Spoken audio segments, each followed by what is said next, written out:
पश्चिम बंगाल की पॉलिटिक्स में गजब ही चल रहा है। अभी बीजेपी की सरकार बने 1 महीना भी नहीं हुआ है और उधर ममता बनर्जी की पूरी पार्टी तहस नहस हो गई। चुनाव में ममता बनर्जी को 294 में सिर्फ 80 सीटें हाथ लगी थी और अब वो 80 विधायक भी साथ में नहीं है। हद हो गई है। उस 80 विधायक के साथ जिसके साथ दम भर रही थी ममता बनर्जी की, सब हमारे साथ है, सब हमारे साथ हैं, उन्होंने ममता बनर्जी को आईना दिखा दिया है कि नहीं है, तोड़ दिया पार्टी। ममता बनर्जी की हालत अब यह हो गई है कि उनके 3/4 पार्टी के नेताओं ने बगावत कर दी है। ममता बनर्जी के विधायकों का यह विरोध उनके भतीजे अभिषेक बनर्जी को लेकर, लेकिन ममता बनर्जी अभी भी भाईपो प्रेम में फंसी हुई। दूसरी तरफ ममता बनर्जी की मुसीबतें बढ़ती जा रही हैं। अब देखिए कि ममता बनर्जी ने जिस विधायक को पार्टी से बाहर निकाला था, उस विधायक को बागी विधायकों ने अपना नेता चुन लिया। गजब कर दिया है। ममता बनर्जी जिनकी पार्टी है, जिन्होंने पार्टी बनाई और जिनकी पार्टी में जिनका सिक्का चलता था, जिनके भतीजे का सिक्का चलता था, उस पार्टी के नेताओं ने उन्हीं से अलग होकर अपना रास्ता बना लिया और बोला है कि अभिषेक बनर्जी को नहीं झेल पाएंगे। भाई बंगाल ने भी तो बोला कि भाई नहीं झेल पाएंगे आप लोग। वही अभिषेक बनर्जी के खिलाफ पार्टी के अंदर विरोध तेज होता जा रहा है। अब तो देखिए कि अभिषेक बनर्जी के खिलाफ ईडी ने भी शिकंजा कसना शुरू कर दिया है। बंगाल में सत्ता जाने के बाद क्या ममता बनर्जी के हाथ से पार्टी की कमान छिन जाएगी? आज ये आपको बताने वाला हूं। और ऐसे कौन से सिग्नल्स दिखाई दे रहे हैं जिससे यह पता चल रहा है कि ममता बनर्जी की नैया डूब रही है और ममता बनर्जी बहुत जल्द ही हो सकता है कि पश्चिम बंगाल से बाहर आपको कहीं और कुछ और राजनीति करती हुई नजर आ जाए। बागी विधायकों को अभिषेक बनर्जी मंजूर नहीं है, यह उन्होंने क्लियर कर दिया है। ममता बनर्जी अपने भतीजे को लेकर क्या फैसला करने वाली हैं, यह भी आज आपको बताने वाला हूं। लेकिन सबसे पहले एक ट्रेलर।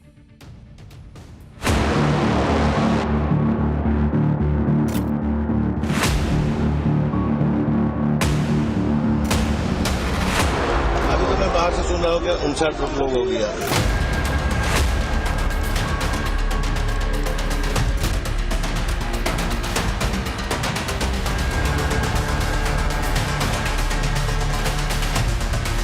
दल का जो दुर्गति है, ये तो सबको ही बोल रहा है कि इस पे कहीं ना कहीं अभिषेक बनर्जी का विफलता है।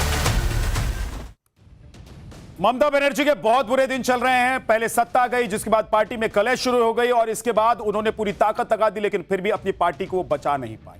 पहले 2 विधायकों को पार्टी से निकालकर उन्होंने अपने विधायकों को मैसेज देने की कोशिश की थी कि पार्टी से बढ़कर कोई भी नहीं है, लेकिन उनका यही फैसला, उनका यही मैसेज उल्टा फायर कर गया।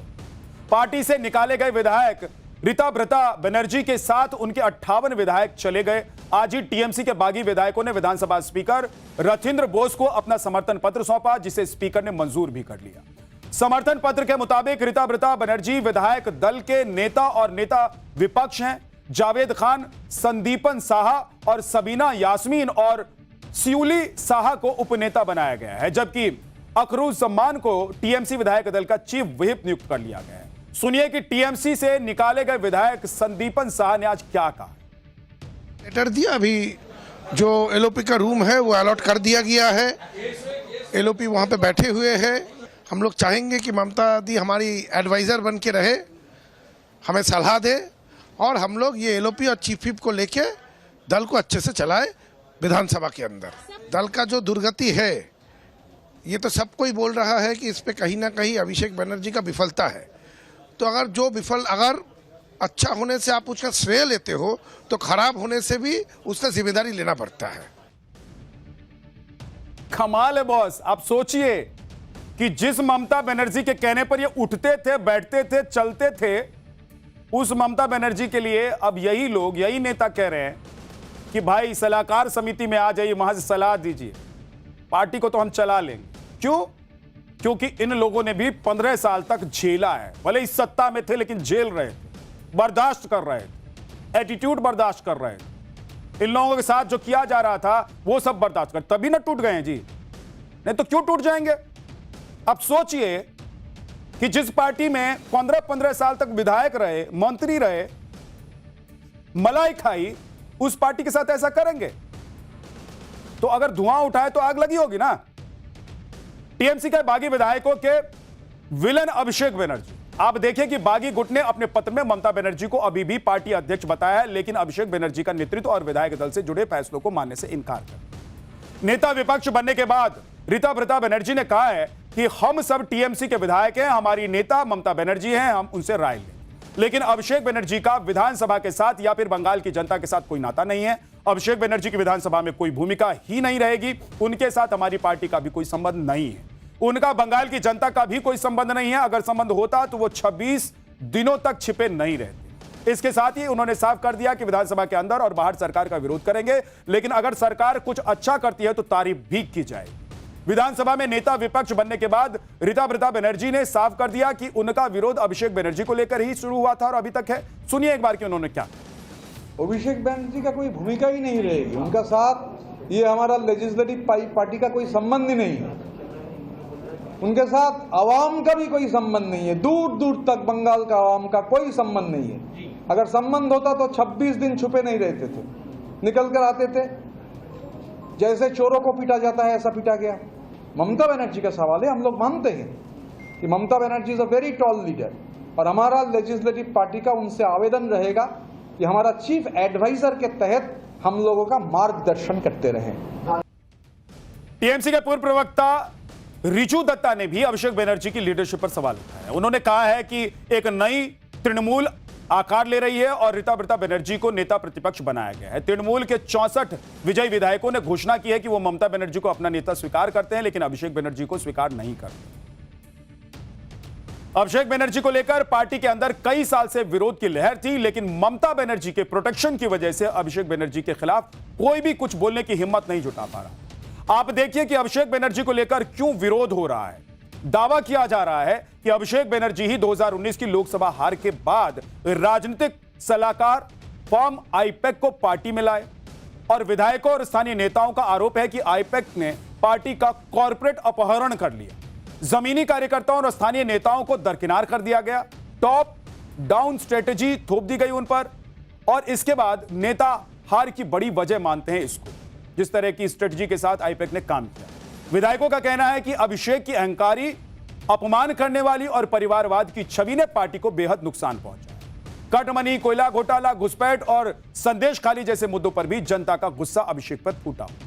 हार के बाद कई जगहों पर टीएमसी नेताओं पर जो हमले हुए उसमें इसकी बड़ी भूमिका थी। ममता बनर्जी तो राहत की सांस ले रही होंगी कि इतने विरोध के बाद कम से कम पार्टी तो बच गई, लेकिन ममता बनर्जी गुट के नेताओं, एक बात तो साफ हो गई है कि ममता बनर्जी के हाथ से टीएमसी की कमान निकल चुकी। अब वो भले ही उनकी लीडर हो, लेकिन कमान उनके हाथ में नहीं रही। अब ममता बनर्जी गुट की तरफ से कहा जा रहा है कि जनता फैसला करे।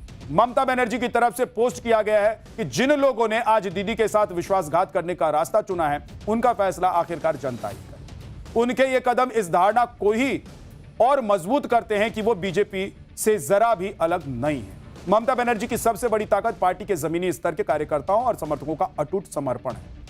वो लोग संगठन को मजबूत बनाते रहेंगे और पूरी निष्ठा के साथ इसके आदर्शों को आगे बढ़ाते रहेंगे। कुणाल घोष तो यहां तक कह गए कि इससे बीजेपी को ही नुकसान हो जाएगा। सुनिए कि उन्होंने क्या तर्क दिया। हम लोग एक खत जमा दिया, उन लोग एक खत जमा दिया। ऐसा बहुत सारा एमएलए है जिसका साइन हमारा खत में भी है, उनका खत में भी है, तो दिया, दो खत जमा किया। बाकी जो पार्लियामेंट्री लीगलिटी ये सब देखना पड़ेगा। पार्टी जो डिसीजन लेगा वही होगा। लेकिन यही है जो लोग ये कर रहे हैं वो कोई इंडिपेंडेंट कैंडिडेट नहीं था। ममता बनर्जी का कैंडिडेट था, सिंबल का कैंडिडेट था, पार्टी कैंडिडेट था। अभी एंटी डिफेक्शन से बचने के लिए हम लोग ये एक्चुअली प्रॉब्लम किसका है, अभी से तो जो लोग उधर जा रहा है, साइन कर रहा है, उस एरिया का भाजपा का प्रॉब्लम है। क्योंकि ये लोग तो कुछ दिन बाद वहीं पर बीजेपी पॉलिटिक्स करना शुरू ना कर दे। अब कुणाल घोष को सुनकर आप ये कह सकते हैं कि दिल को खुश रखने को गालिब ये ख्याल अच्छा है, लेकिन देखिए कि वक्त जब खराब होता है तो क्या क्या होता है। अपनी पार्टी भी ममता बनर्जी के हाथ से चली गई। दिल को खुश करने के लिए उनके नेता कुछ भी बोले जा रहे हैं, लेकिन दूसरे जो सहयोगी संगठन है इंडी गठबंधन के, जो सहयोगी दल हैं, वो भी इधर से क्यों नहीं मार रहे, उधर से हाथ मार रहा है। इधर कांग्रेस भी ममता बनर्जी पर हमलावर है। कांग्रेस नेता अधीर रंजन चौधरी ने कहा कि ममता बनर्जी ने जो हमारे साथ किया वही अब उनके साथ हो रहा है। सुनिए उन्होंने क्या कह दिया। ममता बनर्जी जिस खेल में बार बार कांग्रेस पार्टी को तोड़ने की कोशिश कर रही थी और किए भी थे, वो एक ही खेला खेले जा रहे हैं।